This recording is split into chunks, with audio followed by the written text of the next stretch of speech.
Journalist, a book claiming that a new drug has dangerous side effects has recently been criticized by a prominent physician. Okay, so a physician is criticizing this book that says that a drug has dangerous side effects. However, the physician is employed by the company that manufactures that drug and hence probably has personal reasons to deny that the drug is dangerous. Okay, so the physician that is criticizing the book works for the company that makes the drug, and we're saying probably has reasons to deny that the drug is dangerous. Therefore, the critique does not provide legitimate grounds to reject the book's claim about the drug's side effect. Is this an argument or set of facts? It's an argument. What is our conclusion?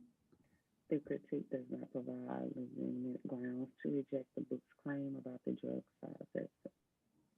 Awesome. And what are we trying, what kind of question is this? It's a most vulnerable into its criticism, so it must be a weakening question. Actually, I think it's a flaw, but that was my bad. Mm. Sorry, I told you I was assuming it was weakening, which flaw and weakening questions can kind of fall a little bit into the same category, but this is not going to be a bottom-up question. So this is a flaw. So we're going to predict the flaw here. Why does our support not equal our conclusion?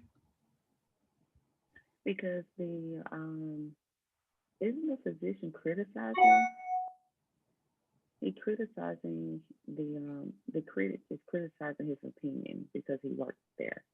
But Yes. he's not giving him the doubt that he may know what he's talking about.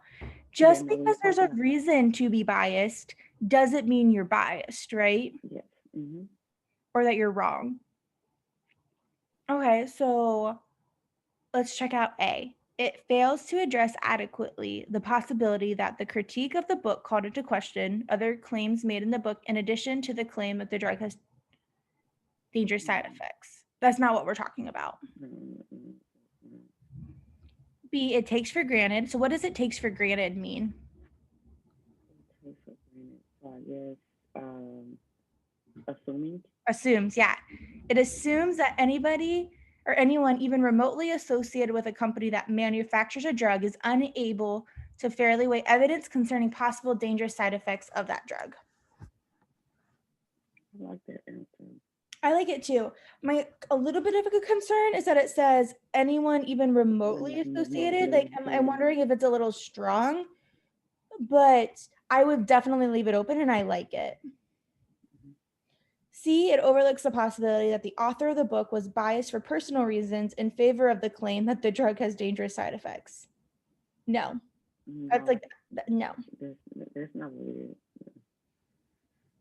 It fails to address adequately the possibility that someone who has personal reasons to deny a claim may nonetheless provide legitimate grounds for denying that claim.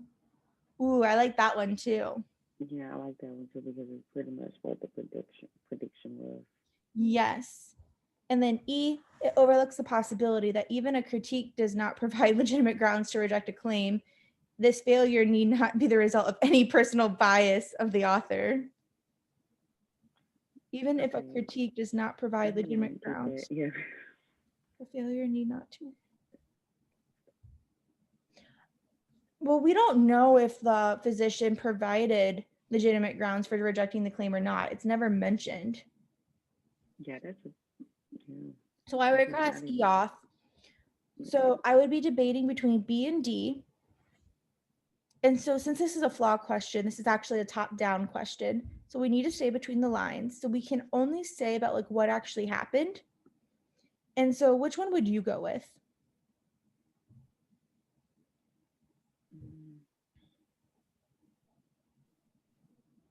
I would go with D. I agree because I think B is just too strong because it's saying, do we assume that anyone associated with the company is unfair? Where I like D because it's more specific about who. It's saying like it fails to address adequately the possibility that someone could have personal reasons. Yeah, and they and can then still B be is legitimate. open up more pop, like it's not completely in line. You say we're supposed to stay in line, I agree. it goes out a little bit. Awesome. Okay.